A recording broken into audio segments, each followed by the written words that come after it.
Hi viewers, welcome to our channel. இன்றைக்கி நம்ம சேனலில் என்ன ரெசிபி பார்க்க போகிறோன்னா, ரொம்ப நாள் கழித்து ஒரு ஸ்வீட்டுங்க. சக்கரை பொங்கல் சாப்பிட்ணுன்னு இருக்குது, ஆனால் அரிசி சேர்த்த வேண்டாம் அப்படின்னு நினைக்கிறவங்களுக்கு சூப்பரான ஆல்டர்னேட்டுங்க இது. புரோக்கன் வீட் வச்சு சக்கரை பொங்கல் பண்ண போகிறோம். சூப்பரான இந்த ஸ்வீட் எப்படி பண்ணுறதுன்னு பார்க்குறதுக்கு முன்னால் இப்போ தான் நம்ம சேனலில் ஃபஸ்ட் டைம் பார்க்குறீங்கன்னா கண்டிப்பாக சப்ஸ்கிரைப் பண்ணிவிட்டு பாருங்கள். கூடவே பக்கத்தில் இருக்கிற பெல் ஐக்கானில் ஆல்ங்கிறத தட்டி விடுங்க. ஸோ நான் போடுற வீடியோ எல்லாமே உடனுக்குடனே நோட்டிஃபிகேஷனாக வந்துடும். வாங்க இந்த புரோக்கன் வீட் சக்கரை பொங்கல் எப்படி பண்ணுறதுன்னு பார்க்கலாம். இதுக்கு முதல்ல ஒரு பேனில் அரை கப் அளவுக்கு உடைச்ச கோதுமையை எடுத்துக்கிறேன். இதை அப்படியே மீடியம் ஃப்ளேமில் வச்சு நல்லா வறுத்து விட்டுக்கணும். நல்ல வாசனை வர்ற வரைக்கும் வறுத்துக்கலாம். அப்படி லேசாக பொரியற மாதிரி வரணும், அந்த அளவுக்கு நல்லா வறுத்து விட்டுக்கணும். பாருங்கள், நல்லா அப்படி பொரிஞ்சு வருது பாருங்கள். இந்த அளவு வந்த உடனே இப்போ அடுப்பை ஆஃப் பண்ணிவிட்டு இதை நல்லா கம்ப்ளீட்டாக ஆற விட்டுட்டு வேறு ஒரு பவுலுக்கு மாற்றிட்டு தண்ணி விட்டு ஒரு 2-3 தடவை நல்லா வாஷ் பண்ணிக்கலாம். தூசு மண்ணெல்லாம் போகிற மாதிரி நல்லா வாஷ் பண்ணி எடுத்துக்கணும். அருமையாக டேஸ்ட்டாக அவ்வளோ நல்லா இருக்குங்க. கோயிலில் கிடைக்கிற அதே டேஸ்ட்டில் அட்டகாசமாக இருக்கும். இதை நல்லா வாஷ் பண்ணி எடுத்து வச்சுட்டு இப்போ ஒரு குக்கரில் 1 ஸ்பூன் அளவுக்கு நெய் விட்டுக்கலாம். நெய் நல்லா உருகி வந்த உடனே இப்போ வாஷ் பண்ணி எடுத்து வச்சுருக்கோம் இல்லையா புரோக்கன் வீட்டு, அதை சேர்த்துக்கலாம். அடுப்பை மீடியம் ஃப்ளேமில் வச்சுட்டு இதை மெதுவாக சேர்த்துட்டு நல்லா ஒரு 2 நிமிஷத்துக்கு வறுத்து விடணும். ரொம்ப நேரம் வறுக்க வேண்டாம், நல்லா நெய் வாசனை வர்ற அளவுக்கு வறுத்து விட்டால் போதும்.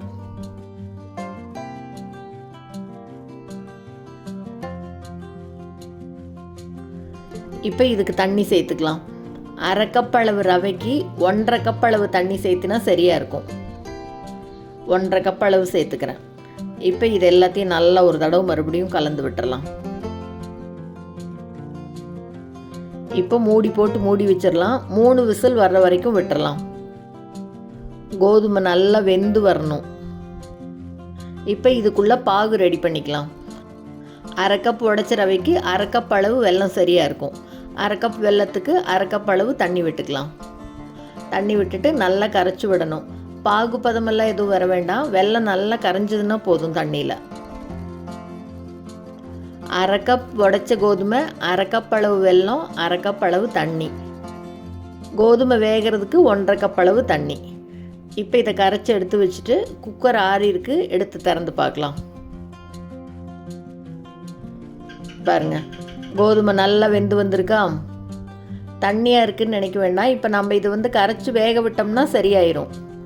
இப்போ கரைச்சி எடுத்து வச்சுருக்கிற வெல்லத்தை சேர்த்துக்கலாம். வெல்லத்தோடு சேர்த்து நல்லா ஒரு 5 நிமிஷத்துக்கு அப்படியே கலந்து விட்டு கொதிக்க விடணும்.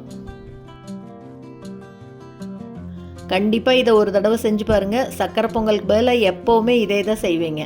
பாருங்கள், தண்ணி ஃபுல்லாக நல்லா இழுத்துருச்சு. இந்த அளவுக்கு நல்லா கலந்து விட்டுட்டு இப்போ இது கூட ஒரே ஒரு சின்ன பிஞ்சு பாருங்கள், இந்த அளவுக்கு போதும், பச்சை கற்பூரம் சேர்த்துக்கிறோம். வாசனைக்கு ரொம்ப நல்லா இருக்குங்க பச்சை கற்பூரம் சேர்த்தினோம்னா. இப்போ இது கூட ஒரு 1/4 டீஸ்பூன் அளவுக்கு ஏலக்காய் தூள் சேர்த்துட்டு நல்லா கலந்து விட்டுடலாம். இப்போ அடுப்பை சிம்மில் தான் வச்சுருக்கேன். அந்த பச்சை கற்பூரமும் ஏலக்காயும் சேர்த்தினாவே வாசனை தனி தாங்க. அவ்வளோ அருமையாக அப்படி தெய்வீகமாக இருக்கும். நல்லா கலந்து விட்டதுக்கப்புறமா இதை எடுத்து இறக்கி வச்சுட்டு இப்போ இதுக்கு முந்திரி திராட்சை வறுத்து போட்டுடலாம். ஒரு கரண்டியில் நெய் விட்டுக்கிறேன். நெய் 2 ஸ்பூன் விட்டுக்கிறேன். நெய் நல்லா உருகி வந்ததுக்கப்புறமா இப்போ இது கூட முந்திரி பருப்பு சேர்த்துக்கலாம். நெய்யும் ரொம்ப செலவாகாது. இதுக்கு ஒரு 3 ஸ்பூன் சேர்த்துருக்கேன், அவ்வளோதான். மொத்தமாகவே அரை கப் அளவு ரவைக்கு. ஆனால் ரொம்ப ரிச் டேஸ்ட்டாக அவ்வளோ அருமையாக இருக்குங்க. முந்திரி பருப்பு அப்படியே லேசாக பொன்னிறமாக வரும்போது இப்போ இது கூட கொஞ்சமாக திராட்சை சேர்த்துக்கலாம். திராட்சையும் அப்படியே நல்லா பொரிஞ்சு வரணும்.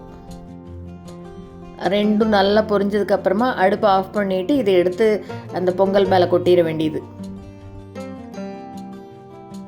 அவ்வளோதாங்க, அட்டகாசமான புரோக்கன் வீட் பொங்கல் சூப்பராக ரெடி ஆயிடுச்சு. ரொம்ப ரொம்ப டேஸ்டியான இந்த ஸ்வீட்டை நீங்களும் செஞ்சு பார்த்துட்டு மறக்காமல் கமெண்ட்டில் சொல்லுங்கள். இந்த வீடியோ உங்களுக்கு பிடிச்சிருந்ததுன்னா லைக் பண்ணுங்கள், ஷேர் பண்ணுங்கள், கமெண்ட் பண்ணுங்கள். மறக்காமல் நம்ம சேனலை சப்ஸ்கிரைப் பண்ணுங்கள். கூடவே பக்கத்தில் இருக்கிற பெல் பட்டனையும் தட்டி விடுங்க. ஸோ நான் போடுற வீடியோ எதுவுமே மிஸ் பண்ணாமல் பார்க்கலாம். தேங்க்ஸ் ஃபார் வாட்சிங்.